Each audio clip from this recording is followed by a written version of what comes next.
বাংলাদেশে যদি কিচ্ছু না হয়, আমাদের গুলো সব আমরা ভুলে গেলাম। জামাত বিএনপির ওপরে যা হয়েছে সব আমরা ভুলে গেলাম। যান, আয়না ঘরে যাদেরকে রেখেছিলেন 1700 মানুষ, আপনি কি জবাব দেবেন বলেন? আপনি তো বিশ্বের তালিকায় আজ নিকৃষ্ট মানুষের 1 নম্বরে, এমনি না, শুধু আয়না ঘরের কারণে।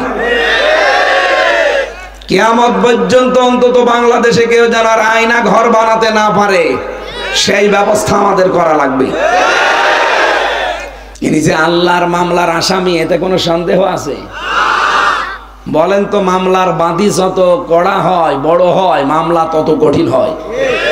সূরা সূরার 42 নম্বর আয়াতে আল্লাহ বলেন, ইন্নামাস সাবিলু আলাল্লাযিনা ইয়াজলিমুনা নাস, অবশ্যই আমি আল্লাহ মামলা দেব তাদের বিরুদ্ধে যারা মানুষের উপরে জুলুম করেছে। সুতরাং আয়না ঘরের দ্বারা যে জুলুম হয়েছে, এটা কি ওয়াজ করা লাগবে? মাস্ট বি জুলুম হয়েছে এই 1700 মানুষের উপর।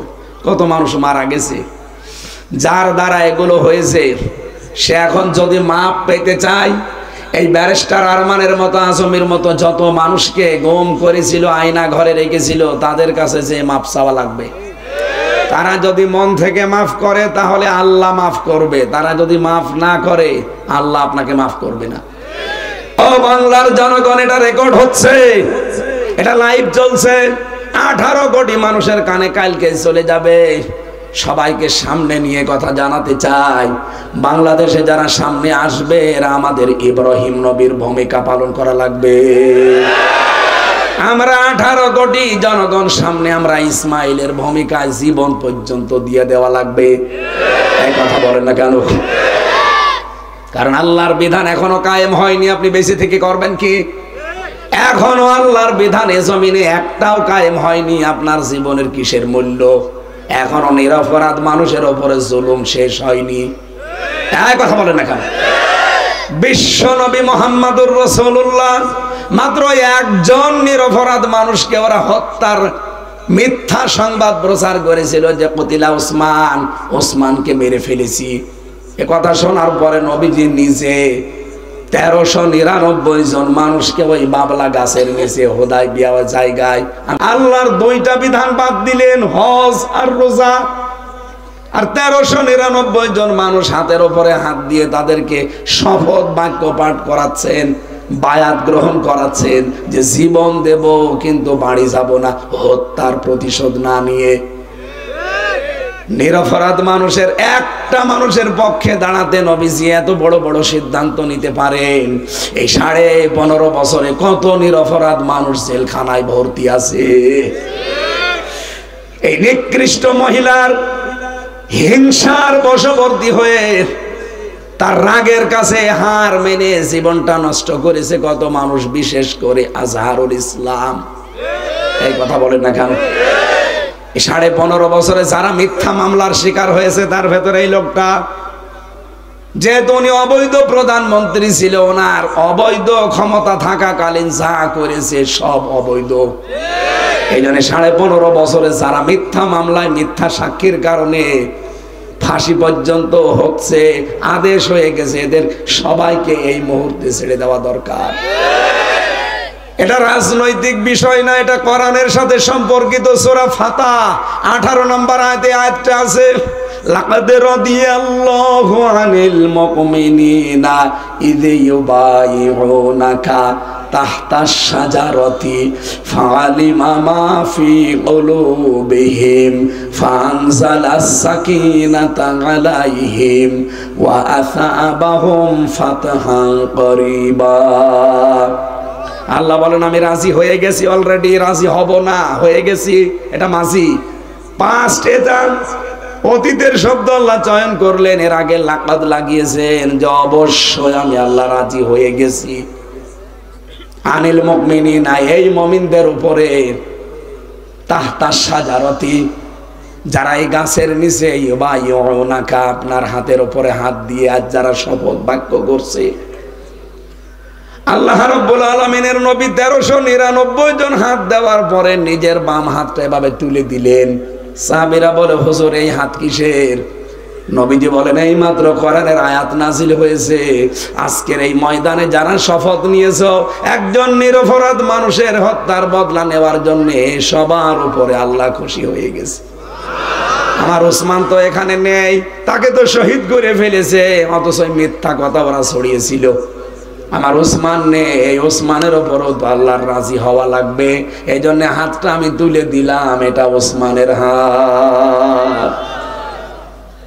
আজ বাংলাদেশে ঠিক 1400 বছর পরে অবস্থা দাঁড়িয়েছে।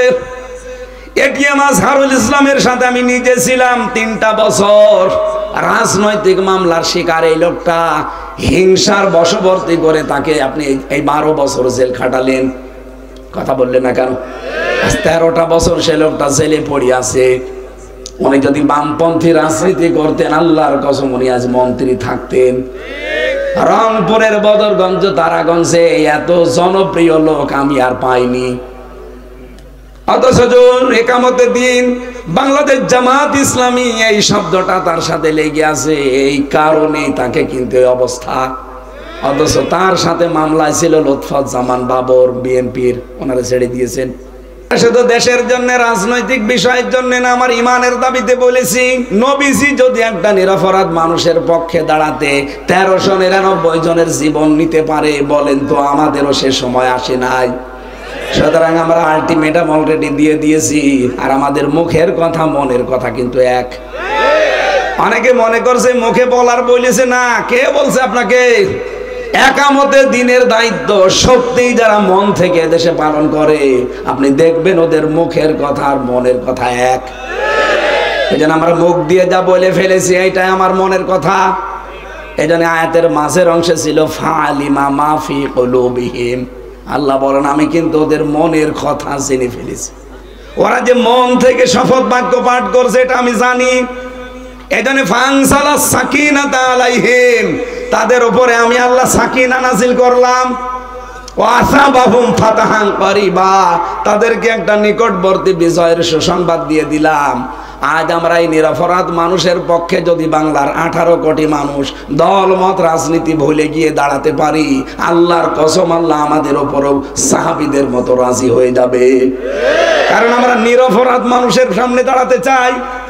উনি জুলমের শিকার, উনি অবিচারের শিকার, হিংসার বশবর্তী হয়ে এখানে হাসিনা এটা কাজ করে গেছে। আমি নিজেও তো একজন ভিকটিম। এই কথা বলছেন না কেন? আমি যে বানিয়ে বলছি না, এটা তার প্রমাণ আমি নিজেই।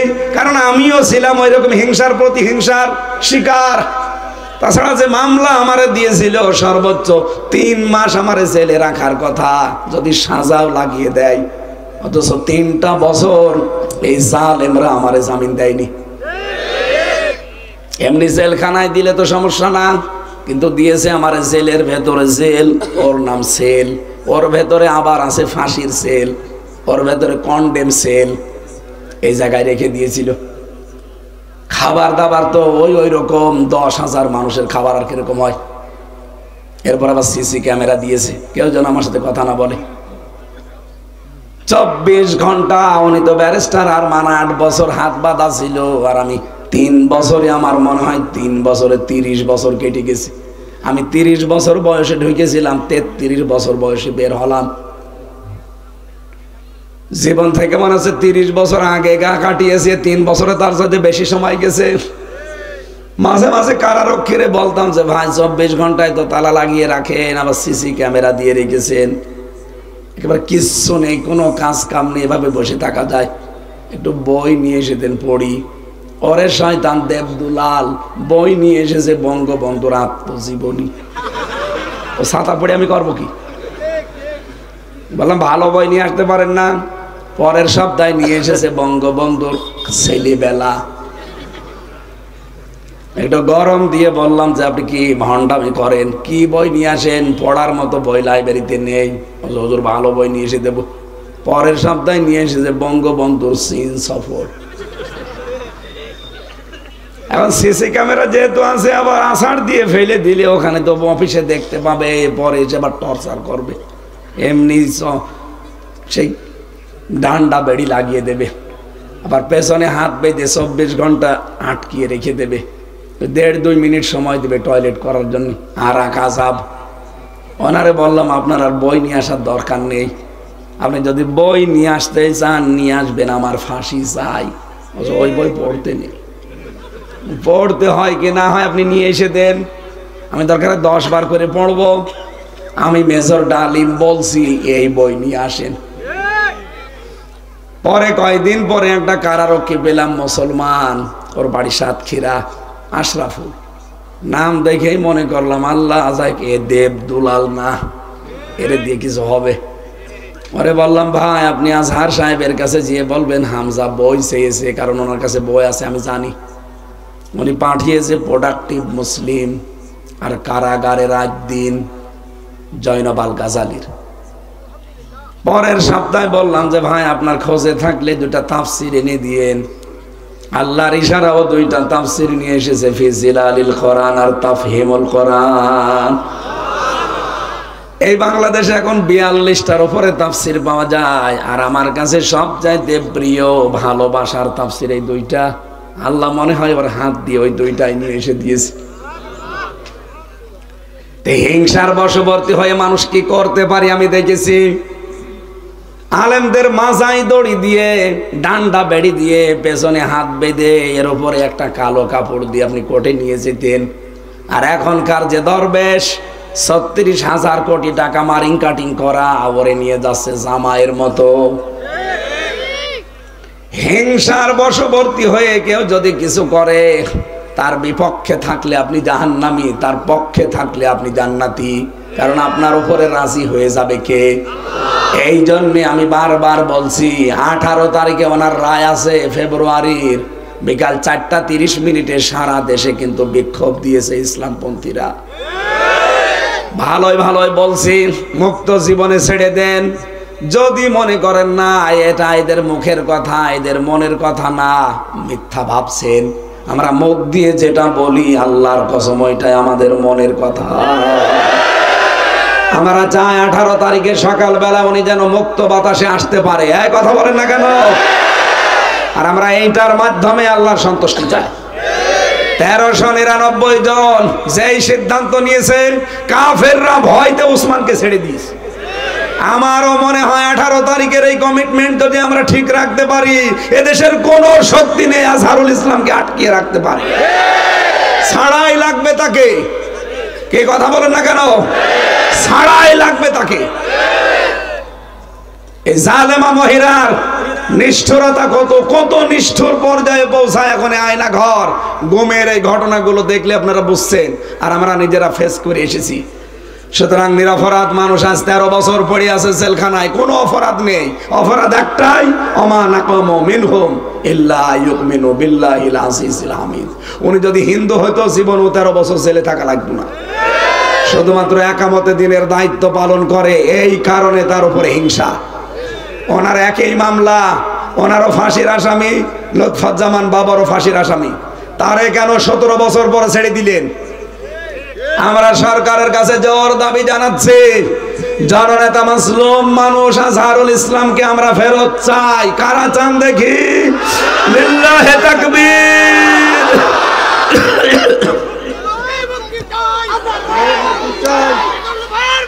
আলহামদুলিল্লাহ।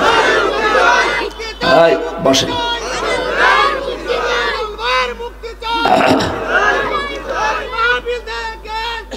বসেন। কোন মানুষ যদি এই কথার ধারণা করেন জানা এটা রাজনীতি, হ্যাঁ এটা আমার রাজনীতি। আমি কোরআনের আয়াতের দলিল দিয়ে শব্দের অর্থ বলেছি। এটা যদি রাজনীতি কেউ বলে, আলেমরা বলবে। আলেম বাদ দিয়ে যার পেটে বোম মারলে সূরা ফাতিহা শুদ্ধ করে বলতে পারে না, এই লোক যদি বলে এটা রাজনীতি, ওর দাঁত মুখ কিন্তু সব খুলে ফেলবো। এটা আর আগস্টের 5 তারিখের আগে নেই। আপনি আন্দাজে রাজনীতি বলে চালিয়ে দেবেন মানে? আপনার চাইতে আমি কোরআন কম বুঝি? আমি কোরআনের উপরে অনার্স মাস্টার শেষ করেছি। এই জেলায় আমার 6 জন উস্তাদ আছে বিশ্ববিদ্যালয়ের। ডক্টর আকবর হুসাইন, এটা আমার সরাসরি উস্তাদ। এরপরে ডক্টর ফারুক আহমেদ, এ নড়াইলে বাড়ি।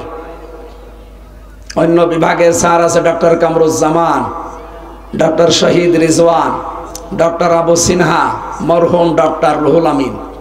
6 জন উস্তাদকে আল্লাহ যেন মাফ করে দেন। সরাসরি আমি দুইজনের কাছে পড়েছি, বাকিটা অন্য বিভাগের, তারপরও আমার মাথার তাজ তারা। এই শিক্ষকদের জন্য দোয়া করছে যে আল্লাহ এই জেলায় তাদের জন্ম দিয়েছে। রব্বুল আলামিন আমার 6 জন শিক্ষক এই জেলায় আছে বিশ্ববিদ্যালয়ের, প্রত্যেককে হায়াতে তাজ্জেবা সিহাতে কুল্লিয়া দান করো, বলেন আমিন। আমি যে কথা তুলেছিলাম, এদেশের সামনে যারা আসবে 1628 জন মানুষ দায়িত্ব পাবে সামনে, 350 এমপি, বাকি এসপি, ডিসি, টিওনো, ওসি, সচিব সব মিলে কতজন? 1600, আরো জোরে বলেন 1600। আমরা চাই এই 1628 জন মানুষ আগামীতে যেন ইব্রাহিম নবীর ভূমিকা পালন করে, যেখানে আল্লাহর বিধান যেইটা আসবে, জোরে তরবারিও চালানো লাগে তারা চালাবে। আর আমরা 18 কোটি মানুষ আল্লাহর বিধানকে পালন করতে সাহায্য করব, যদি গলাও দেওয়া লাগে দিয়ে দেবো ইনশাআল্লাহ। এই কথা বলেন না কেন? তখন আল্লাহ আমাদেরকে উত্তম পুরস্কার দেবেন। এই জন্য মহসিন না দিয়ে মহসিনিন দিয়েছেন। সুবহানাল্লাহ বলতে পারেন না? ইন্না হাযা লাহুল বালাউল মুবিন। যদিও এটা বিশাল পরীক্ষা, একটা স্পষ্ট বিশাল পরীক্ষা, এটা সবাই পরীক্ষায় আসতে পারবে না। এটা পরীক্ষায় উত্তীর্ণ হওয়ার জন্য ইব্রাহিম ইসমাইলের মতো ঈমান থাকা লাগবে। আরো জোরে বলেন। আল্লাহ রাব্বুল আলামিন বলেন ফাদাইনাহু বিযিবহিন আযীম। তাদের এই কোরবানির কারণে আমি বিশাল একটা কোরবানি তাদের জন্য পাঠিয়ে দিলাম, জান্নাতের একটা দুম্বা।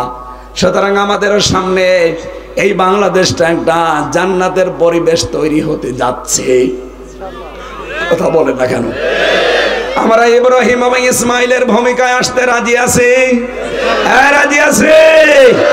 সামনে আর বেশি দিন বাকি নেই। আপনি দেখেছেন মাত্র এই 6 মাস 9 দিনের ব্যবধানে 15 ভাগ মানুষ চাইতো দেশে আল্লাহর দিন কায়েম হোক।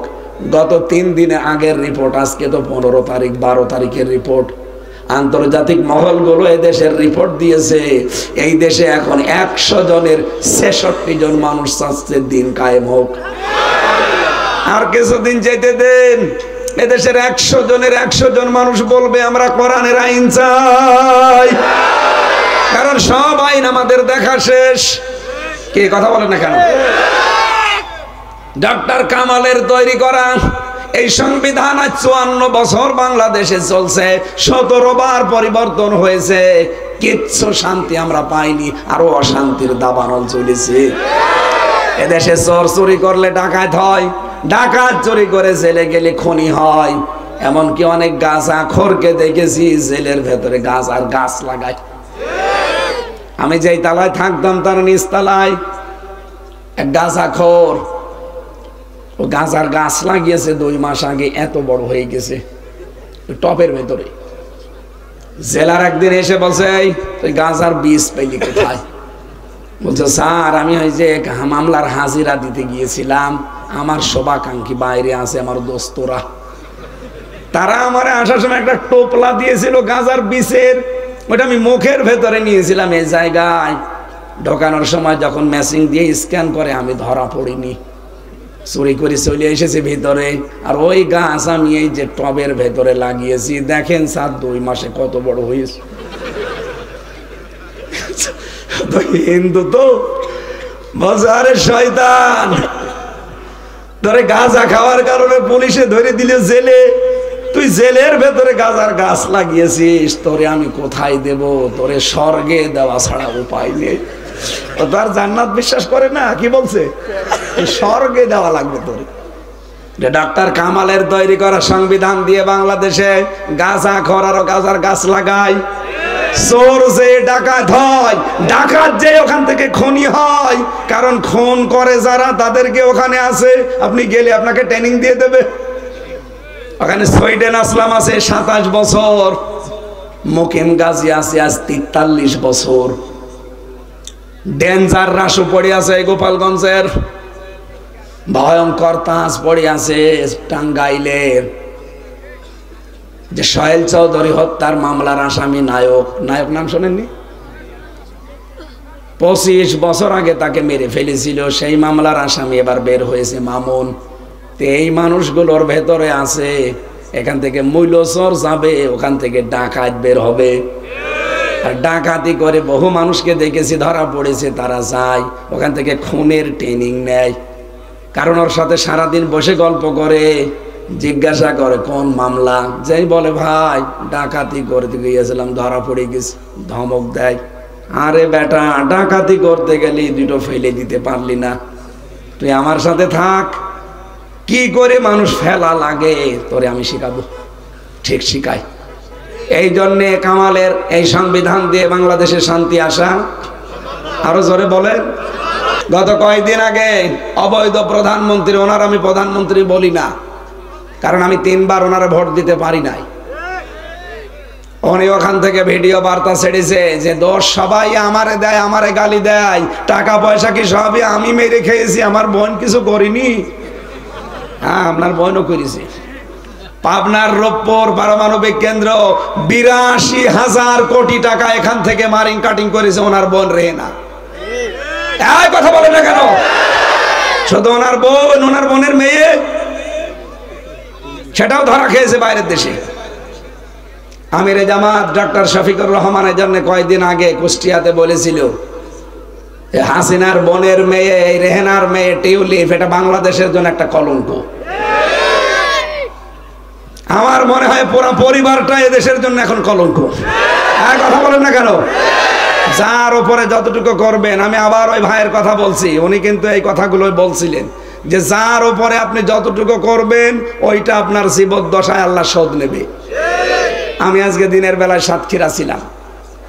সাতক্ষীরায় আপনি কি করেছেন 13 সালে? বুলডোজার দিয়ে পুরা বাড়ি ঘর মানুষের একেবারে শ্মশান বানিয়ে দিয়েছেন। আল্লাহ সেইটা এখন এই 25 সালে ঘরত দিল। আযাবুল বুলডোজার নাজিল করি। কি আযাব? আযাবুল বুলডোজার। আযাবুল বুলডোজারের পরে নাজিল হয়েছে ডেভিল হান্ট। এটা একটা গজব। ডেভিল মানে শয়তান, হান্ট মানে খোঁজে, শয়তানের খোঁজে। আবার ঝামেলা করবেন, উস্কানি দিচ্ছে, ওখান থেকে আবার পা দেবেন, কয়দিন পরে আর এক গজব নাজিল হবে। এক কথা বলেন না কেন? আপনি কি মনে করছেন ডক্টর ইউনূস বসে আছে? না, মোদি দাদা এখান থেকে গেছে ট্রাম্পের কাছে এই বাংলাদেশ সম্পর্কে কিছু মিথ্যা কথা বলবে। কারণ এই বিশ্বে 257টা রাষ্ট্রে সবচাইতে বেশি মিথ্যা কথা বলে ভারত। এটা আজকে প্রমাণ হয়ে গেছে, মাইক্রোসফট রিপোর্ট দিচ্ছে, খ্রিস্টানদের রিপোর্ট। তাম দুনিয়ায় সবচাইতে বেশি মিথ্যা কথা বলা হয় ভারতে। আর দাদা একেবারে গেছে ট্রাম্পের কাছে সেই মিথ্যা কথাগুলো বলতো যে এই দেশে এখন জঙ্গি ভরে যাচ্ছে। এই যে জুমার নামাজ পড়ে আমরা বের হই, 500, 600, 1000 মানুষ টুপি মাথায়, দাড়ি মুখে, কথা বলে না কেন? এই যে কোরআন শুনছেন বসে বসে হাজার হাজার মানুষ। ওই শয়তান যারা আছে উগ্রপন্থী, আমি নাম নিতে ওদের ঘৃণা করি, ওই শয়তান বলে গেল ছবি তুলে পাঠায়, ট্রাম্পকে দেখায় এই দেশে জঙ্গি ভরে গেছে, দেশে কত বড় বড় দাড়িওয়ালা লোক, টুপিওয়ালা লোক এক জায়গায় হয়েছে।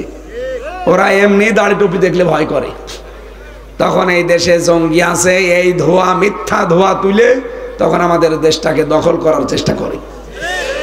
আপনি বলেন জঙ্গি যদি বাংলাদেশে থাকবে, আজ 6 মাস 9 দিন হয়ে গেল, একটা জঙ্গির নাটক পেয়েছেন? বলেন। কারণ জঙ্গির নাটক যিনি লিখবে সেই তো পালিয়েছে, আর যাদেরকে দিয়ে জঙ্গি নাটক সাজাবে সেই মনিরুল, এই গোপালগঞ্জের, আর একজনের বাড়ি গোপালগঞ্জে, আসাদুজ্জামান, কাউন্টার টেররিজমের। এই শয়তানগুলো আলেমদেরকে, ইসলামপন্থী মানুষদেরকে ধরতো, 1 মাস 1.5 মাস 2 মাস গুম করে রাখতো, চুল দাড়ি বড় বড় হয়ে যেত, বলতো এই যে জঙ্গি পেয়েছে। পুরা নাটক। এই 3 বছরে আমি বহু কিছু দেখেছি ওদের। আমার সাথে নিজেরা ওরা এই কথাগুলো বলতো যে এগুলো কিচ্ছু নেই, আমরাও জানি, কিন্তু আমাদের টিকে থাকা লাগবে এই মিথ্যার উপরে। বলেন নাউজুবিল্লাহ।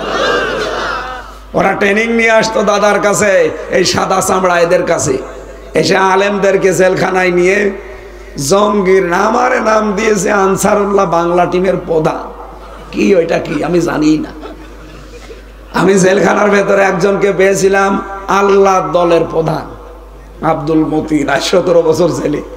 ওনারা একদিন বললাম, ভাই আপনি তো আল্লাহ দলের প্রধান, সভাপতি, সেক্রেটারি কে? বলছে আমার ছেলে। ও সভাপতি, ওর ছেলে সেক্রেটারি, 2 জন বাপ বেটা ছেলে, আর বাইরে ওদের একজনও নেই। এই হচ্ছে বাংলাদেশের জঙ্গি। আপনি বিশ্বাস করতে পারছেন না, আর 6 মাস 9 দিন হয়ে গেল একটা মানুষও জঙ্গি নাটকে ধরা পড়েনি। অথচ এই মোদি যে কিন্তু এখন এই মিথ্যা কথাগুলো ছড়াতো আমাদের এই টুপি দেখে দেখে। ডক্টর ইউনূস মাল একেবারে খাঁটি মাল। যেই দিন মোদি গেছে ট্রাম্পের কাছে, ওই দিন আন্তর্জাতিক মিডিয়াগুলো নিয়ে আয়না ঘরে গেছে, যে দৃশ্যগুলো সব ছবি তুলে আন্তর্জাতিক মিডিয়ায় প্রচার করেছে। নিয়ে এখন কি বলবি বল? মোদির কথা শুনবে এখন? ওর ভাড়া ভাতে লবণ দিস, খা। আমাকারু আমাকার আল্লাহ আল্লাহু খায়রুল মাকিরিন।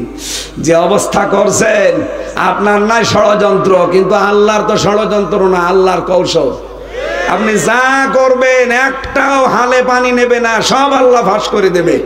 কারণ এই দেশে আমার এমন কিছু মানুষ তৈরি হয়ে গেছে যারা দেশটার জন্য অন্তত জীবন দিতেও পেছপা হবে না ইনশাআল্লাহ।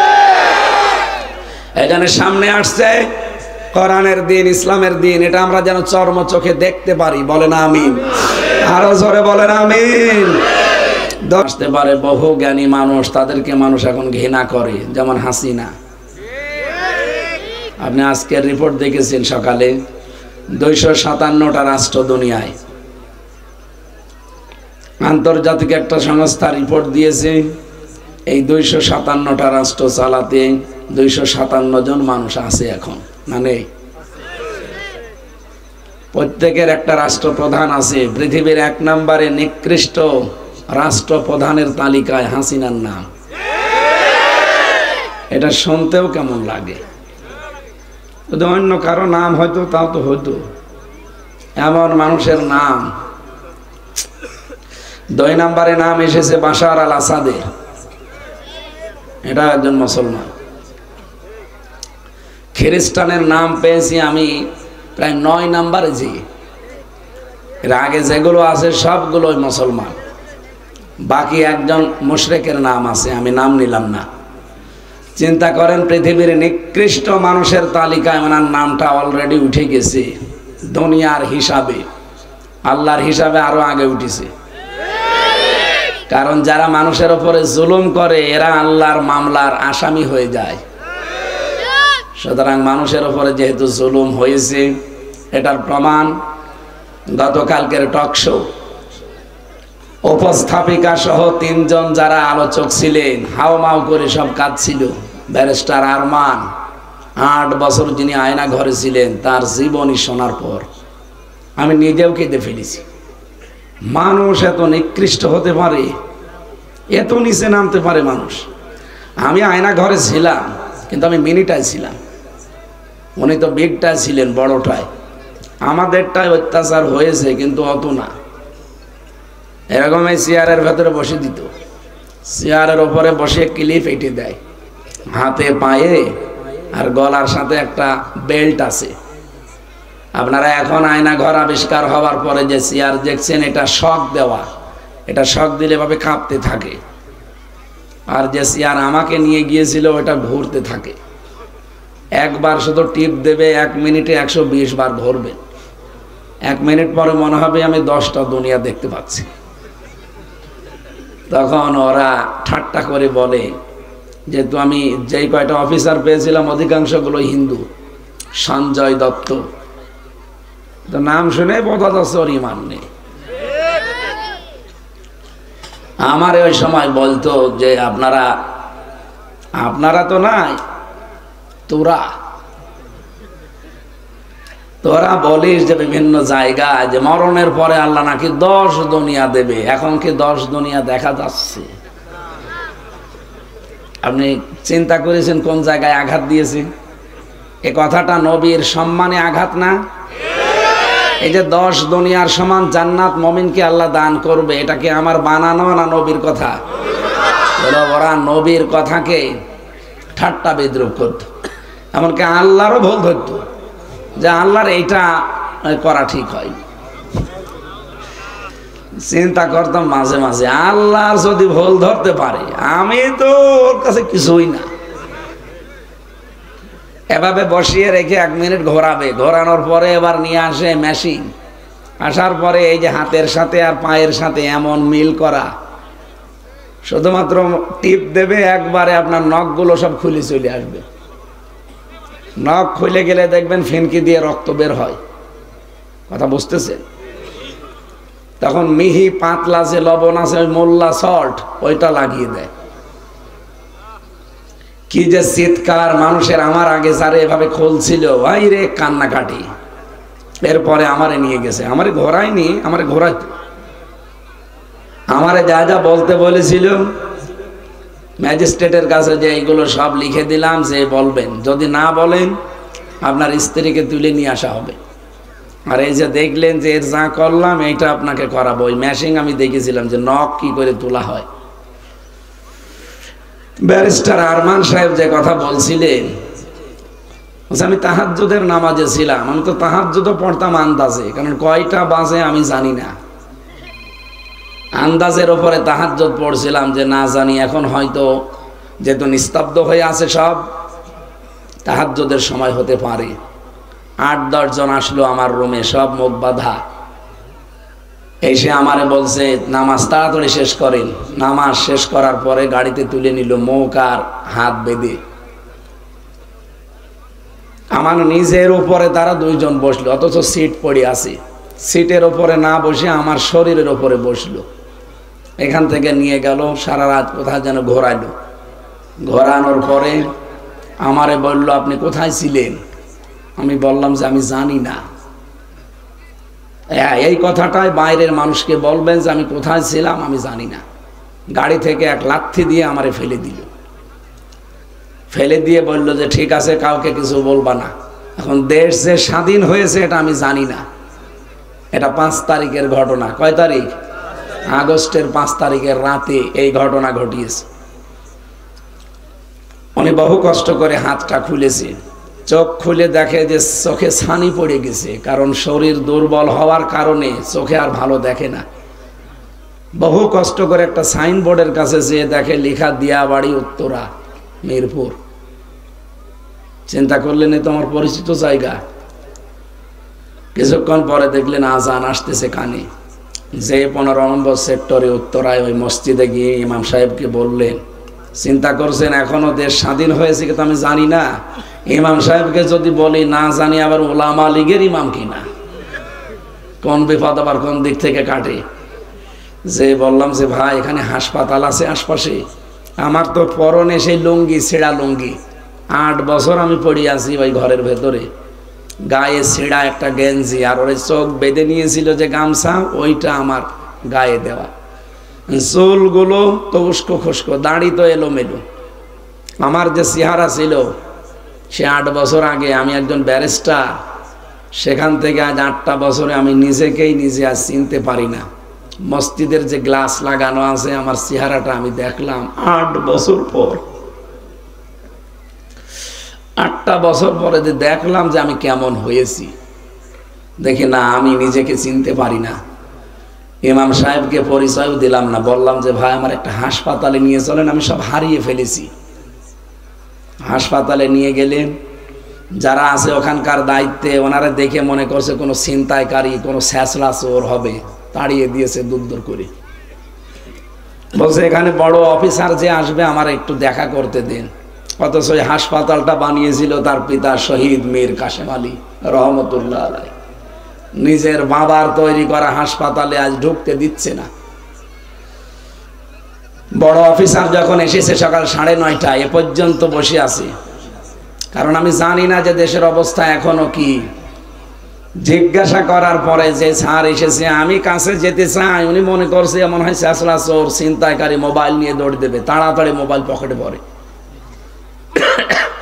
ওনার কাছে কাছে গেলাম, বললাম যে স্যার ভয় পাবেন না, আমি ব্যারিস্টার আরমান।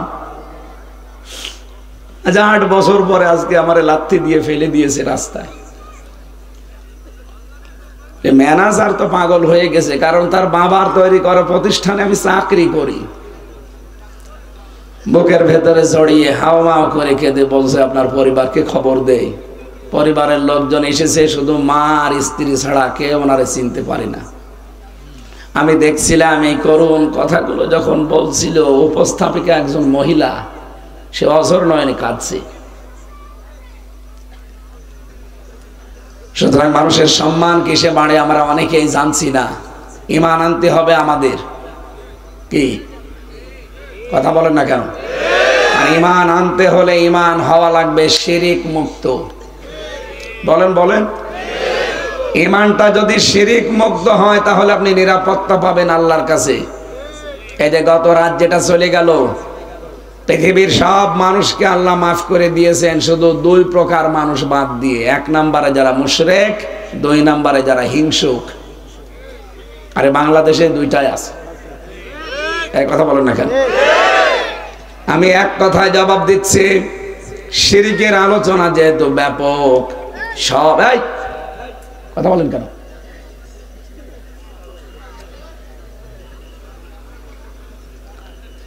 ক্লাস চলছে, এটা একেবারে ছাত্রের মতো শুনবেন, যেন বাড়িতে 1 ঘন্টা পরে কিছু নিয়ে যেতে পারেন।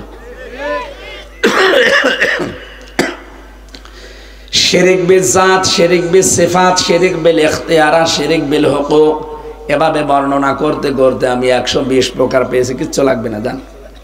এখানে নড়াচড়াও করবেন না। আপনি যদি নড়েন না, আপনার খবর আছে।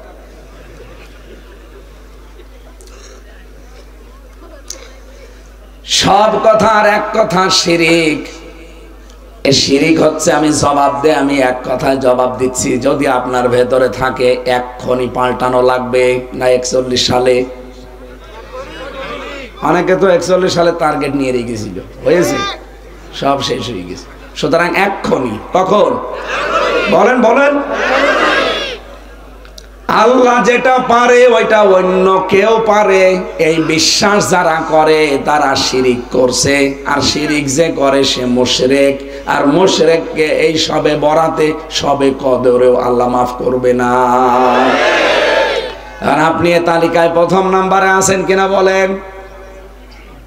আপনার ভেতরে কি এই বিশ্বাস আছে যে আল্লাহ যেটা পারে ওইটা অন্য কেউ পারে? নেই। দেখেন তো আছে কিনা। এই পৃথিবীতে সন্তান শুধুমাত্র দিতে পারে কে?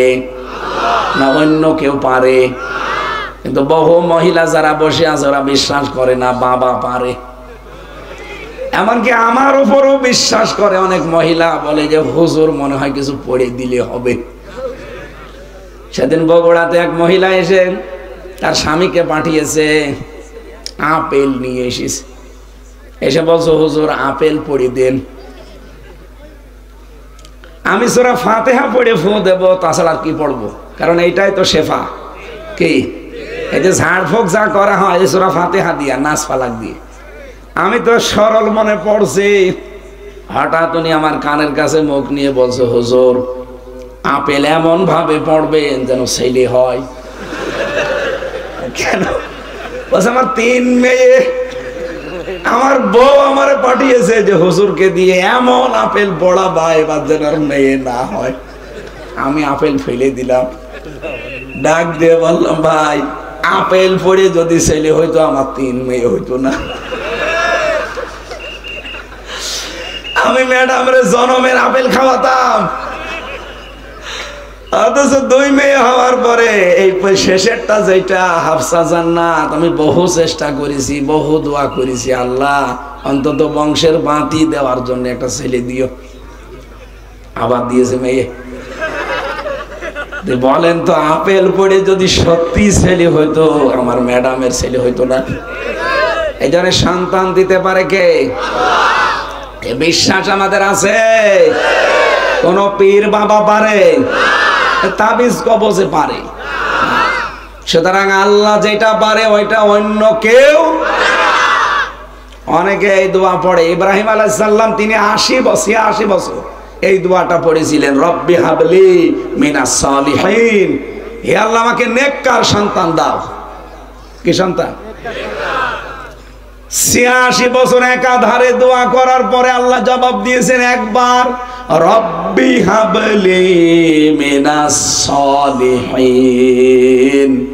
হে ইব্রাহিম, এতদিন পর্যন্ত দোয়া করলে, আজকে জবাব দিলাম, যাও তোমার একটা নেককার সন্তানের সুসংবাদ দিলাম। কেমন নেককার এটা? এটা গোলামিন হালিম।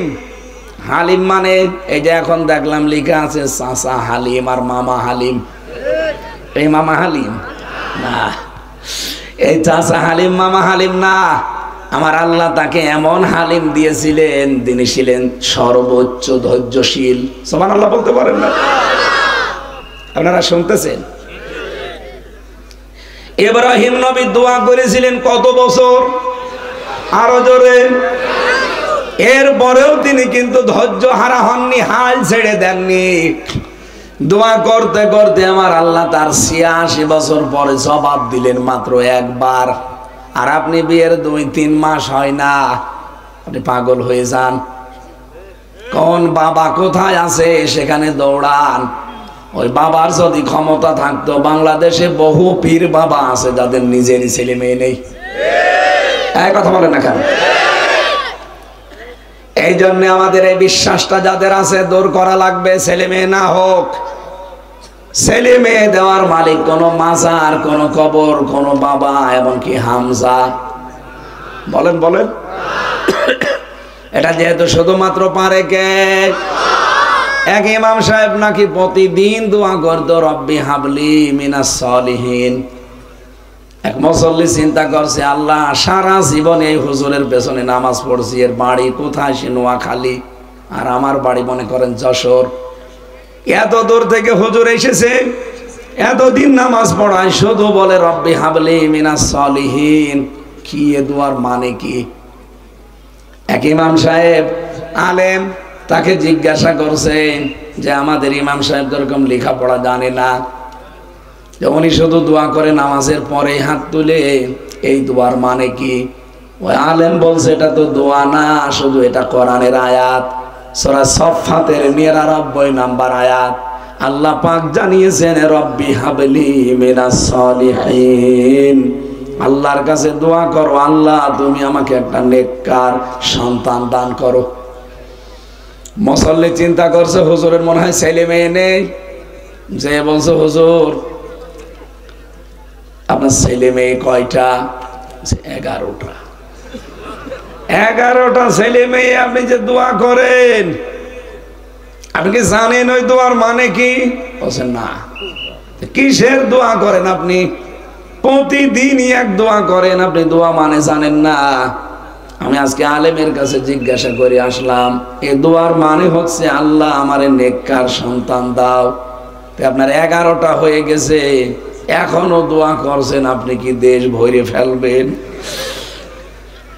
ইমাম সাহেব বলছে, বাবা জি দোয়ার মানে এই, আমি যদি আগে জানতাম তো 10 বছর আগে দোয়া বাদ দিয়ে দিতাম।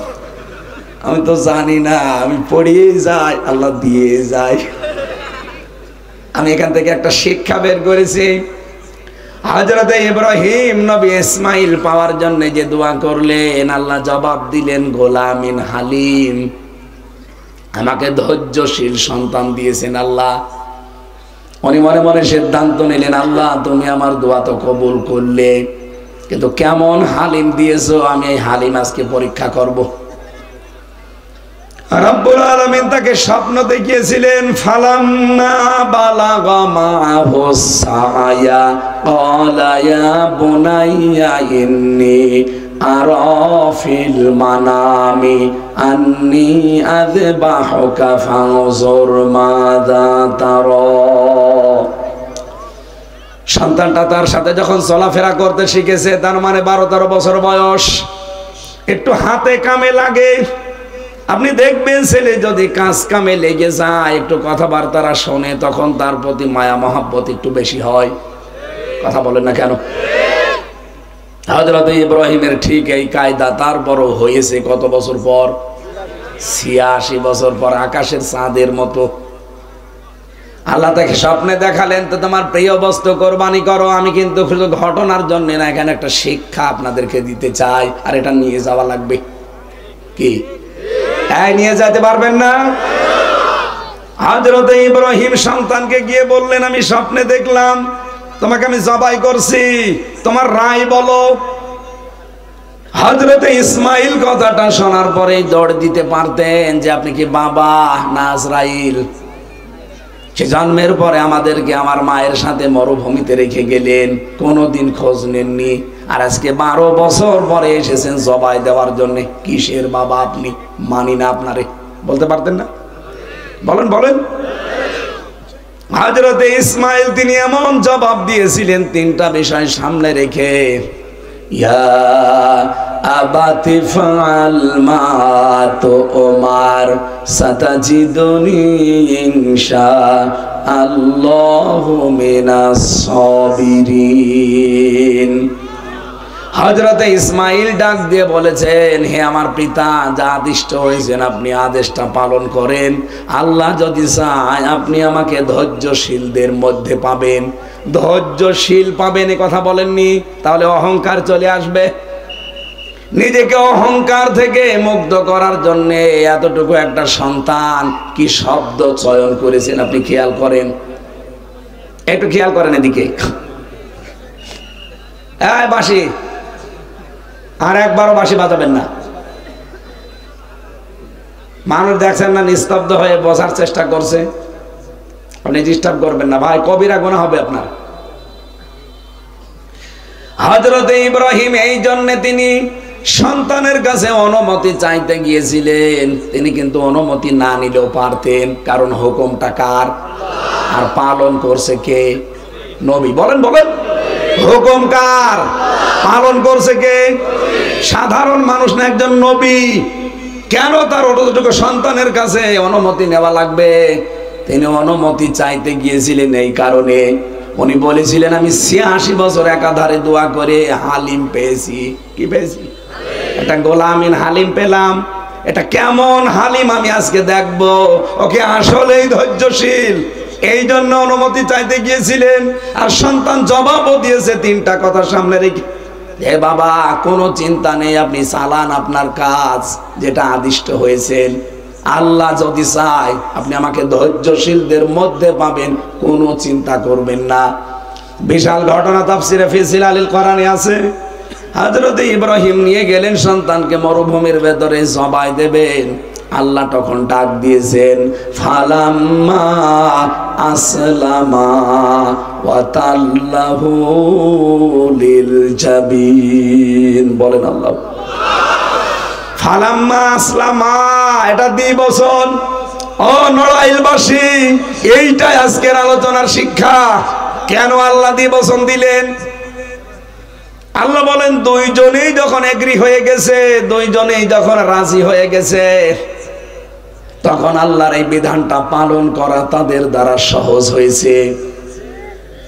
ইব্রাহিম নবী যদি বলতেন আমি জবাই দেব, আমি আল্লাহর হুকুম পালন করবই। ইসমাইল নবী যদি বলতেন না আমি আমার গলা দেব না, জবাই হতো। আরো আসতে বলেন।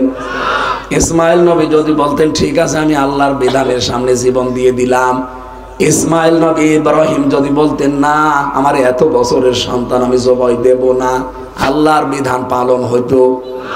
আল্লাহ বলেন দুইজনেই যখন রাজি, তখন আমি আল্লাহ ডাক দিয়েছি, ওয়ানাদাইনাহু আইয়া ইব্রাহিম, হে ইব্রাহিম কদ সাদ্দাকতা রুয়া, তোমার স্বপ্নকে তুমি সত্যের রূপ দিয়েছো। ইন্না কাযালিকা নাজজিল মুহসিনিন। এখানে যারা তাফসীর বসে তাদেরকে বলছে, এই যে আলেম বসে আছে, আল্লাহ মুহসিন দিতে পারতেন, মুহসিনিন দিলেন কেন? শব্দটা শুরু করার আগে আল্লাহ এমন একটা শব্দ লাগিয়েছেন ইন্না। এ শব্দ না দিলেও বাংলা অর্থ হয়ে যায়। কেন ইন্না লাগিয়েছেন আর কেন মুহসিন না দিয়ে মুহসিনিন দিয়েছেন, এইটা আমাদের নিয়ে যাওয়া লাগবে। আল্লাহ গ্যারান্টি দিয়েছেন এই কারণে আমরা যেন কোনো সন্দেহ এর ভেতরে না করি, আর আমরা করিও না। কি করি? সন্দেহ করি। কোরআনের কোন কথায় আমাদের সন্দেহ আছে, হয়তো মানতে পারি না, সেটা আমাদের দুর্বলতা। এই যে আমার আগে যিনি কথা বলছিলেন বাচ্চু ভাইয়ের আগে, উনি কিন্তু বলেছেন, ওনার ওই কথাটা আমার কানে এখনো বাজতেছে। কে উনি আমি চিনি না, কিন্তু কথাটা তো ভালো কথা। কোরআনে কারিমে যত কথা আল্লাহ দিয়েছে, কোনো কথায় মিথ্যা, সন্দেহ, সংশয় আমরা মানতে পারি না। ওটা আমার দোষ না আল্লাহর দোষ? বলেন বলেন। আল্লাহ এত বড় গ্যারান্টি দিয়ে আয়াত শুরু করলেন, ইন্না কাযালিকা নাজজিল মুহসিনিন। এইভাবে করে আমার মহসেন বান্দাদেরকে আমি কিয়ামত পর্যন্ত পুরস্কার দেব। কি পুরস্কার দিয়েছিলেন তাদের? ইব্রাহিম নবী যখন আল্লাহর হুকুম পালন করার জন্য রাজি হয়ে গেছে, ইসমাইল যখন নিজের জীবন পর্যন্ত দিয়ে আল্লাহর বিধান পালনে সাহায্য করেছে, আল্লাহ এইটা দেখতে চেয়েছিলেন। সামনে কি মাস? রমজান। বলেন বলেন, রমজানে আমার আল্লাহ যে নাজিল করেছেন ফুরকান, এর নাম কি? আরো জোরে বলেন, ফুরকান। কোরআন তো নাম, এর 55টা নাম আছে, একটা নাম কি? ফুরকান মানে না, ফুরকান মানে সংবিধান। ফুরকান নামে আল্লাহ একটা সূরা দিয়েছেন, 77টা আয়াত আছে, 73টা ধারা আছে। বাংলাদেশে 41 সাল টার্গেট দেওয়া লাগবে না, শুধু এই 73টা ধারা সংশোধন করে দেন। যেহেতু এখন সংস্কার চলছে, এই 73টা ধারা শুধু বাংলাদেশের সংবিধানে চালু করে দেন, 73 ঘন্টায় বাংলাদেশ মিনি জান্নাত হয়ে যাবে। চোর চুরি করলে হাত কাটা পড়বে। বাংলাদেশে যারা বড় বড় চোর, এরা অভাবে না স্বভাবে? এই কথা বলেন না কেন?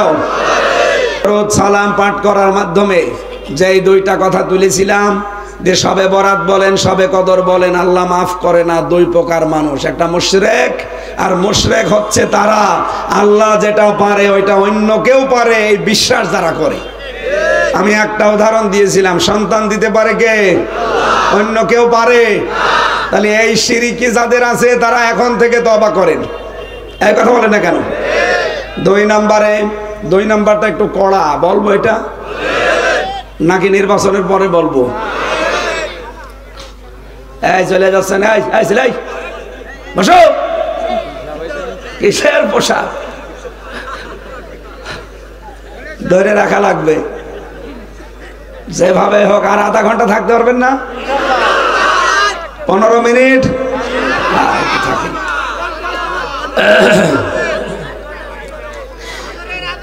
না, ফজর আজান দিলে আমি মরে যাব। জালেমরা আমার শরীরে এমন কোনো জায়গা নেই যে টর্চার করে না। মাথার চুল থেকে পায়ের তালু পর্যন্ত পুরাটায় জামা কাপড় খুলতে পারি না, 1 ইঞ্চি জায়গা খালি নেই। আমি যে এখনো বেঁচে আছি এটা আল্লাহর রহমত ছাড়া আর কিছু না। আমার সামনে কত লাশ বের হয়ে গেছে, আমি তো মনেই করেছিলাম যে জীবনে মনে হয় আর বের হওয়া যাবে না, কারণ যে জায়গায় রেখেছিল ওখান থেকে মানুষ ফিরে আসে না। রাত করে যে আল্লাহ এরকম পরিবর্তন করে দেবে আর জালেম পালাবে কে জানে। আল্লাহ সব করিয়েছে, আলহামদুলিল্লাহ। দ্বিতীয়টা বলে ফেলি, আপনি মানবেন না মানবেন এটা আপনার বিবেকের ব্যাপার। কি আমি আশা করছি আপনি মানবেন। না না মানলা যদি ইচ্ছা থাকে যে না যা বলে বলুক গা, ও সাথে আমি শুনে চলে যাব, এরকম মন আছে কাদের? হাত তোলেন তো। একজন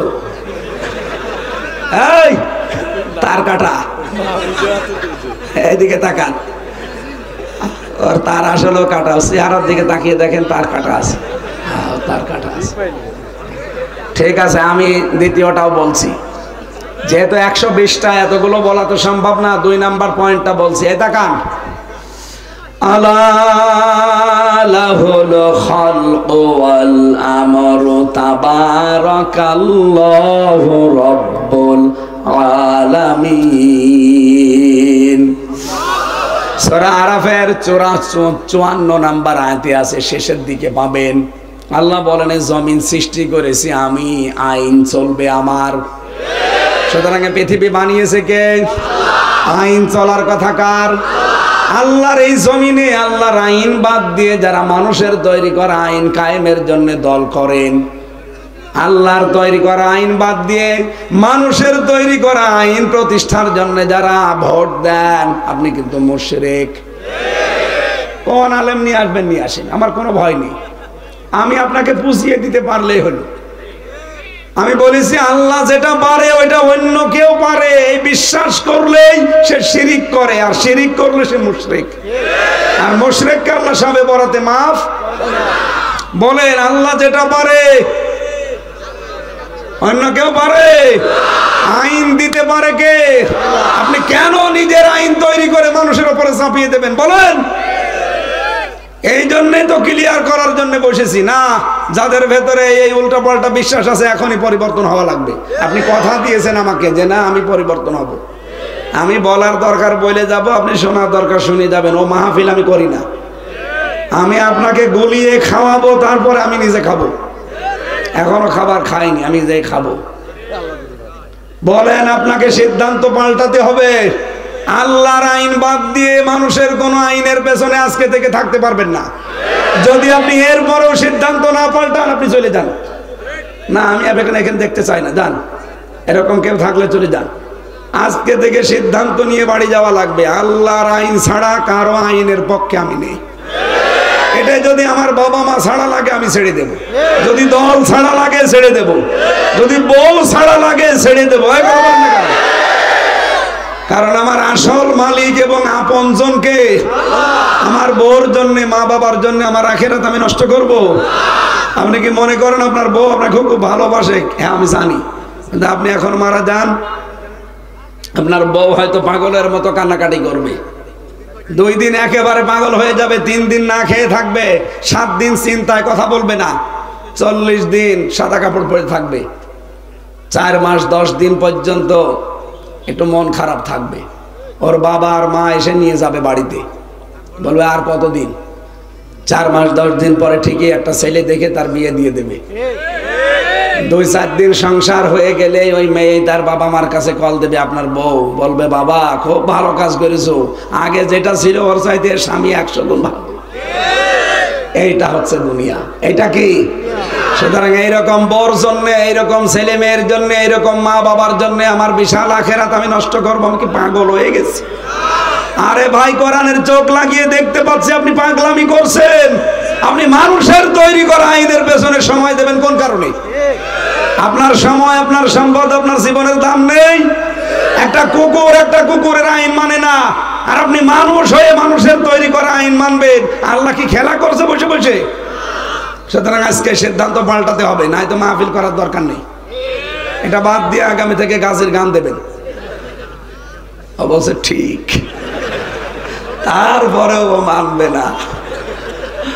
আমার তাহলে গলা নষ্ট করাই বেকার হচ্ছে না? আরে ভাই, নড়াইল তো আমার নিজের জেলার মতো, কারণ এটা খুলনা বিভাগ। খুলনা বিভাগ না? অন্যান্য বিভাগে গেলে মনে হয় যে বাড়ি থেকে একটু দূরে গেলাম, আর নিজের এই বিভাগে, আমার তো এই বিভাগে বাড়ি কুষ্টিয়া, এই খুলনা বিভাগের যে কোনো জেলায় গেলে মনে হয় যে বাড়ির ভেতরে আছি। সুতরাং আপনাদেরকে আমি আপন ভাই, আপন বোনের মতো ভালোবাসি। মন থেকে বলছি, আল্লাহর কসম, আপনি কোরআনের চোখ লাগিয়ে দেখেন, আপনি জাহান্নামে যাচ্ছেন। আপনাকে আল্লাহ মাফ করেনি এই সবে বরাতে, সবে কদরও মাফ করবে না যদি এই সিদ্ধান্ত না পাল্টান। আইন চলবে, কারণে জগৎ বানিয়েছে কে? আমি 2টা পয়েন্ট বললাম, একটা সন্তানের, একটা আইনের, এরকম 120টা আছে, সবগুলো আমরা আজকে বলছি না। 2 নম্বরে আল্লাহ মাফ করে না তাদেরকে যারা হিংসুক। কি? এদেশে তো হিংসা নেই। আমার হোক, অন্য কারো যেন না হয়, এটার নাম হিংসা। এই হিংসা যাদের ভেতরে আছে, তাদের আমল আখলাক যায় আছে, টোটা ফাটা যে খেদমত গুলো করেন, নেক কাজ গুলো করেন, ওগুলো সব পুড়িয়ে ছারখার হয়ে যাচ্ছে। নবীজি বলেন, কাঠে আগুন লাগিয়ে দিলে যেমন পুড়ে যায়, যাদের ভেতরে যাররা পরিমাণ হিংসা আছে তাদের নেকি সব পুড়ে যায়। সুতরাং আমার মতো এরকম পাগলামি আমরা যেন আর না করি। হিংসা করা যাবে না। কয়দিনই বাঁচবো, যে যা করছে করুক, ওর সম্পদ হচ্ছে হোক, আল্লাহ তুমি আমাকেও দাও না, আমারই হবে, আর কারো যেন না হয়। এটার নাম এই হিংসুক যারা নারী পুরুষের ভেতরে, তারা সবে বরাতে মাপ পান নাই। আর আমার আজকের তেলাওয়াত কি তো আয়াত সূরা আহজাব 45-46 নম্বর আয়াত। আমি 15টা পয়েন্ট করেছি আয়াত থেকে। আমাদের যিনি আদর্শ মুহাম্মদুর রাসূলুল্লাহ সাল্লাল্লাহু আলাইহি ওয়াসাল্লাম, আল্লাহ তাকে 15টা নাম দিয়েছিলেন, গুণ দিয়েছিলেন, 15টা গুণবাচক জিনিস দিয়ে দুনিয়ায় পাঠিয়েছিলেন। আমরা যদি ওইগুলো দুনিয়ায় অর্জন করতে পারি, আমরা সাকসেস। আমরা কি শুরু করব না শেষ করে দেব? আল্লাহ রাব্বুল আলামিন বলেন, আহজাব সূরার নাম কি? আরো জোরে। আহজাব মানে না, আহজাব মানে যৌথ বাহিনী। এই যে যৌথ বাহিনী এখন ডেভিল হান্ট চালাচ্ছে না, কথা বলছে না কেন? যৌথ বাহিনী দেখলে ইমানদারেরা খুশি হয়। ওয়ালাম্মা রাআল মুমিনুনা আল আহজাব, যখন মুমিনরা যৌথ বাহিনী দেখেছে তখন আনন্দে আত্মহারা হয়ে গেছে। আর সবচাইতে বেশি আতঙ্ক এবং ঝামেলায় পড়েছে যারা খনি, যারা জুলুমবাজ আর যারা দুর্নীতিবাজ। দেখেন বাংলাদেশের যৌথ বাহিনী যখন অপারেশন ডেভিল হান্ট চালাচ্ছে, এদেশের ইমানদার যারা যারা অপরাধ করে না তাদের কোনো চিন্তা নেই। চিন্তা কাদের? যারা খুনি। এক কথা বলে না কেন? যারা গাজীপুরে 2টা ছাত্রকে পিটিয়ে মেরে ফেলেছে, চিন্তা তাদের। যারা কোটি কোটি টাকার সম্পদ আত্মসাৎ করে বাইরে পাচার করেছে, চিন্তা তাদের। যারা জুলুমের সাথে 15 বছর নিয়োজিত ছিল, চিন্তা তাদের। সূরার নাম কি? যৌথ বাহিনী। সূরার নাম 73টা আয়াত আছে, মাত্র একটা আয়াত পড়েছি। আল্লাহ রাব্বুল আলামিন বলেন, ইয়া আইয়ুহান নাবিয়্যু, হে নবী, ইন্না আরসালনাকা শাহিদাও ওয়া মুবাশশিরাও ওয়া নাযীরাও, অবশ্যই আপনাকে দুনিয়ায় আমি পাঠিয়েছি সাক্ষ্যদাতা, সুসংবাদদাতা আর সতর্ককারী রূপে। ওয়া দাইয়ান ইলাল্লাহি বিইযনিহি ওয়া সিরাজাম মুনীরা। 4 নম্বরে আপনাকে আমি দুনিয়ায় আমার দিকে ডাকার জন্য দায়ী করে পাঠিয়েছি। 5 নম্বরে আপনি উজ্জ্বল প্রদীপ। এরকম আছে কয়টা? 15টা। কয়টা বলেন বলেন? আপনারা কি হাত লেগে গেছে নাকি? আল্লাহ রাব্বুল আলামিন নবীজিকে দায়ী, দিনের দিকে ডাকার জন্য পাঠালেন, উজ্জ্বল প্রদীপ রূপে তাকে পাঠালেন, সাক্ষ্যদাতা হিসাবে পাঠালেন, সতর্ককারী হিসাবে পাঠিয়েছেন। আল্লাহ পাক তাকে সুসংবাদদাতা হিসাবে পাঠিয়েছেন। এক একটা শব্দে আমি তাফসিরে যত লক্ষ লক্ষ কথা পড়েছি, সব তো বলা সম্ভব না। আমার কণ্ঠ সাপোর্ট দিচ্ছে না, জন্য তাড়াতাড়ি করছি। 2 নাম্বার শব্দটা আমি ব্যাখ্যা করার জন্য একটু বেছে নিলাম, বাশির। আমার নবী ছিলেন সুসংবাদদাতা। নিজেদের নফসের উপরে জুলুম করে জীবনটা যারা আমরা নষ্ট করে ফেলেছি, ও দুনিয়ার মানুষেরা ফিরে আসেন। বলিয়া ইবাদিয়াল্লাযীনা আসরাফু আলা আনফুসিহিম লা তাকনাতু মির রাহমাতিল্লাহ। আল্লাহ পাক বলেন, নবী আপনি বলুন আমার বান্দা বান্দিরা, নফসের উপরে জুলুম করে নিজেদেরকে যারা নষ্ট করে ফেলেছো, আমার রহমত থেকে নৈরাশ হয়ে যেও না।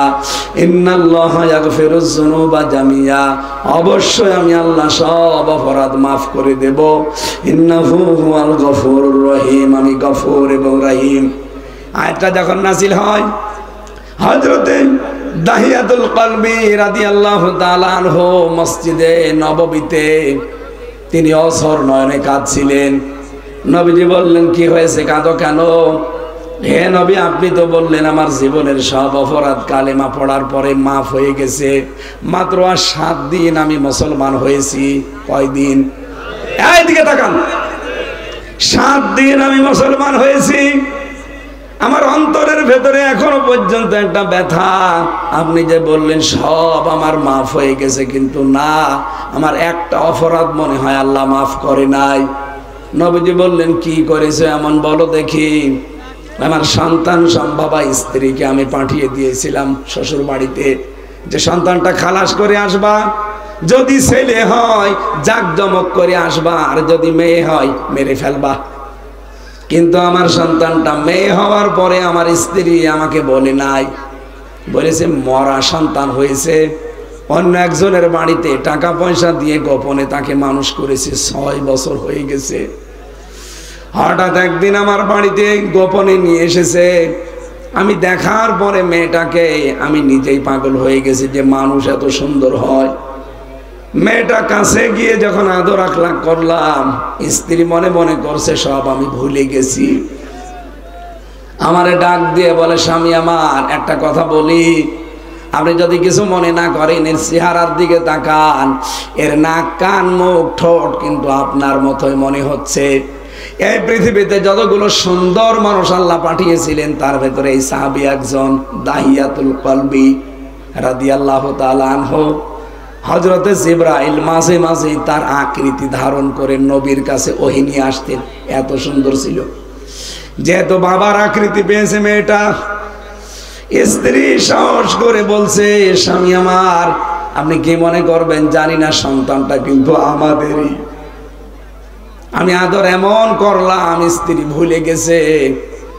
আমার মনের ভেতরে শয়তান এবং এই জাহেলিয়াত এমন ভাবে উকি ঝুঁকি মারছে যে না, একে রাখা যাবে না। বড় হলে যদি বিয়ে দেই, যেখানে যাবে সেখানে আমি ছোট হব, এটা আমি রাখবো না। ওকে নানির বাড়িতে নিয়ে যাব বলে বাড়ি থেকে সাজিয়ে নিয়ে গেলাম মিথ্যা ধোকা দিয়ে। বাড়ির দিকে না যে নানির বাড়ির দিকে গেলাম অন্য রাস্তায়, এক জঙ্গলের রাস্তায়, মরুভূমির রাস্তায়। নিজে একটা গর্ত তৈরি করলাম। মেয়েটা বারবার আমাকে বলছিল, বাবা আমি তো নানির বাড়িতে এর আগে মায়ের সাথে কয়েকবার গেছি, আপনি কোথায় নিয়ে আসলেন? এত কষ্ট করার দরকার নেই, চলেন আমরা ফিরে যাই। হে রাসূল, আমার মেয়েটা তো জানে না যে আমি তার জন্য এই গর্ত করি। শেষ পর্যন্ত তারা আমি নিজে উপর থেকে বললাম, দেখ কি সুন্দর জিনিস গর্তের ভেতরে দেখা যায়। মেয়েটা আমার কথা সরল মনে বিশ্বাস করে দেখতে গেছে। ওপর থেকে একটা ধাক্কা দিয়ে ফেলে দিলাম গর্তের ভেতরে। মেয়েটা তখন বুঝে ফেলেছে যে না, তারে আমি আর বাঁচতে দেব না। হাত জোড় করে আমারে বারবার বলছিল, বাবা আমি মায়ের কাছ থেকে শুনতে পেয়েছি যে তুমি আমাকে সহ্য করতে পারোনি। আমি কথা দিচ্ছি জীবনে কোনোদিন তোমার কাছে আমি আর ফেরত যাব না। বাবা বলেও তোমার সম্মান নষ্ট করব না। দরকার হয় ভিক্ষা করে খাবো, আমার জীবনটা তুমি আজকে ছেড়ে দাও। হে রাসূল, ওই পর্যন্ত আমার মনের ভেতরে এক চুল পরিমাণে, কোনো বিন্দু পরিমাণে মায়া জন্ম হয়নি। বিশাল এক পাথর 2 হাত দিয়ে উপরে নিলাম, ওর বুকের উপরে দেখে মারলাম। ফিনকি দিয়ে রক্ত বের হয়ে আমার শরীরে লেগেছিল। ওই দিন মেয়েটা একটা আত্মচিৎকার দিয়ে বলেছিল, বাবা তোমার মতো নিষ্ঠুর বাবা যেন দুনিয়ায় আর কারো না হয়। হাদিস যিনি বর্ণনা করেন তিনি বলেন, নবীজি এই কথা শুনছিলেন মসজিদে নববীতে। আল্লাহর নবী নিজে অঝোর নয়নে কেঁদে ফেললেন। ডাক দিয়ে বললেন যে মানুষ এত নিষ্ঠুর হতে পারে। আমি এই হাদিসটা যখন পড়েছি, আমার নিজের মেয়ে, 2 নাম্বার মেয়ে যেটা ফারিহা জান্নাত, আমি জেলে যাওয়ার সময় ওর বয়স 7 মাস ছিল, এখন 4 বছর। ওরে আমি মাঝে মাঝে নিয়ে ভাবি, কারণ 3টা মেয়ের ভেতরে এই মেয়েটারে আমার মহাব্বত একটু বেশি, কারণ এটা আমি দেখতে পাইনি। চিন্তা করি ওই সাহাবীর দিকে আর আমার এই মেয়েটার দিকে। আল্লাহ, আমার মেয়েটার চেহারা অনেক সুন্দর, এর দিকে তাকালে আমি অনেক কিছুই ভুলে যাই। মাঝে মাঝে আমার চিন্তা হয়, আল্লাহ ওই সাহাবী কি করে এত সুন্দর মেয়েকে নিজের হাতে কবরের ভেতরে দিয়ে গর্তের ভেতরে আবার পাথর নিক্ষেপ করে তার জীবনটা শেষ করে দিল। আমাকে যদি তামাম দুনিয়াও কেউ দিয়ে দেয়, আমার ফারিহার গায়ে পাথর লাগা দূরের কথা, একটা ফুলের টোকাও আমি লাগতে দেব না। আমিও তো আমার মেয়েকে ভালোবাসি, উনিও তো ভালোবাসার কথা। তো কি জাহিলিয়াতের ভেতরে ছিল বলেন তো একটা লোক। মেয়েটার জন্য যখন কবর খুঁড়ছিল এই গর্ত, তখন মাটিগুলো এই দাড়ির ভেতরে, চুলের ভেতরে যাচ্ছিল। সাহাবী বলে, হুজুর আমি বারবার দেখি আমার মেয়েটা দৌড়িয়ে এসে এই দাড়ির ভেতরে আর চুলের ভেতরে এই ঢেলা ময়লাগুলো, বালিগুলো পরিষ্কার করে দেয়। ওই সময়ও যদি আমার মনের ভেতরে একটু মায়া আসতো, আমি কিচ্ছু করি নাই, তারে শেষ করে দিলাম। আর 7 দিন আমি মুসলমান হয়েছি। এতদিন আমার কিছু মনে হয়নি, কিন্তু আজকে আমার মনে হচ্ছে এই মেয়েটা যেন আমার মাঝে মাঝেই ডেকে বলছে, বাবা তোমার মতো নিষ্ঠুর মানুষ যেন দুনিয়ায় কারো বাবা না হয়। আপনি যে বললেন আমার সব মাফ হয়ে গেছে, কিন্তু এইটা আমার মাফ হয়েছে আমার বিশ্বাস হয় না। নবীজি তারপরেও তাকে সুসংবাদ দিলেন, শাহিদা ওয়া মুবাশশিরা ওয়া নাযীরা। হে দাহিয়াতুল কলবি, তুমি যা করেছো শুনলাম। আমি যদি তোমার মালিক হতাম, তোমার আমি মাফ করতাম না। মানুষ এত নিকৃষ্ট আচরণ করতে পারে, কিন্তু আমি তো তোমার মালিক না। তোমার মালিক একজন আছে, উনি যেহেতু কোরআনে আয়াত নাযিল করেছে, আমি তোমারে গ্যারান্টি দিতে পারি আল্লাহ তোমাকেও মাফ করে দিয়েছে। সম্মানিত মা বোনেরা, কোথায় ছিলেন আপনারা? আছাড় দিয়ে মেরে ফেলতো জন্মের পরে। কোথায় তুলে দিয়েছে আমার আল্লাহর নবী এসে ইসলামের কারণে। সুসংবাদ দিয়ে যাচ্ছি, যদি ইসলামে দেশে আবার আসে, মেয়েরা সব চাইতে দামি জায়গায় থাকবে। বিশ্ব নবী জানিয়েছেন, যার 3টা মেয়ে আছে, যদি 3টা মেয়েকে আদর যত্ন করে, তাদের পেছনে খরচ করে, দিন শিক্ষা দিয়ে, সৎ পাত্র থেকে পাত্রস্থ করতে পারে, আমি নবী গ্যারান্টি দিলাম কিয়ামতের দিন সে আমার সাথে এইভাবে জান্নাতে থাকবে। আমি এই আশায় বুক বেঁধে আমার 3টা মেয়ের পেছনে শ্রম দেই, তাদেরকে দিনের শিক্ষা দিচ্ছি, তাদের পেছনে আমার সাধ্য মতো খরচ করছি। আমার পৃথিবীতে আল্লাহ রাসূলের পরে এই 3টা মেয়ে আমার কাছে আমার পৃথিবী।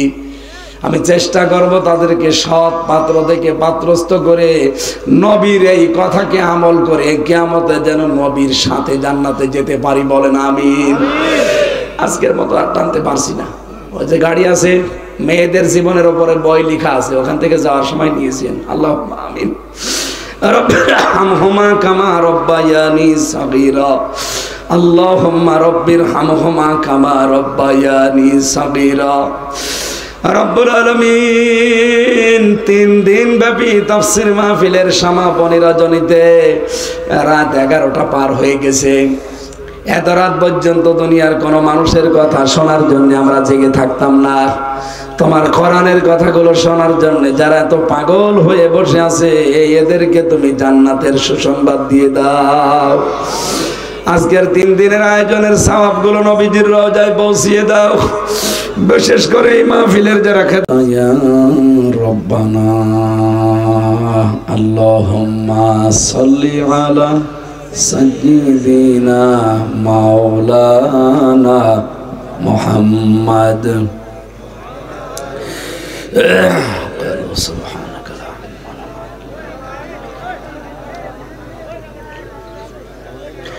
আলহামদুলিল্লাহ। কথা বলেন কেন? একদম স্তব্ধ হয়ে যাবে। আবার কথা বলে, হ্যাঁ এখানে বসেন, যেখানে জায়গা পান ওখানে বসে যান। দাঁড়িয়ে থাকেন, বসে থাকেন, কথা বলবেন না। নড়াইল জেলার লোহাগড়া থানার অন্তর্গত লাহুড়িয়া কামার গ্রাম সরকারি প্রাথমিক বিদ্যালয় ময়দানে 3 দিন ব্যাপী 11তম বাৎসরিক তাফসীরুল কোরআন মাহফিলের সমাপনী রজনীর স্বনামধন্য সভাপতি জনাব ইমদাদুল ইসলাম, জনাব আশরাফুল ইসলাম, এ মাহফিলের প্রধান অতিথি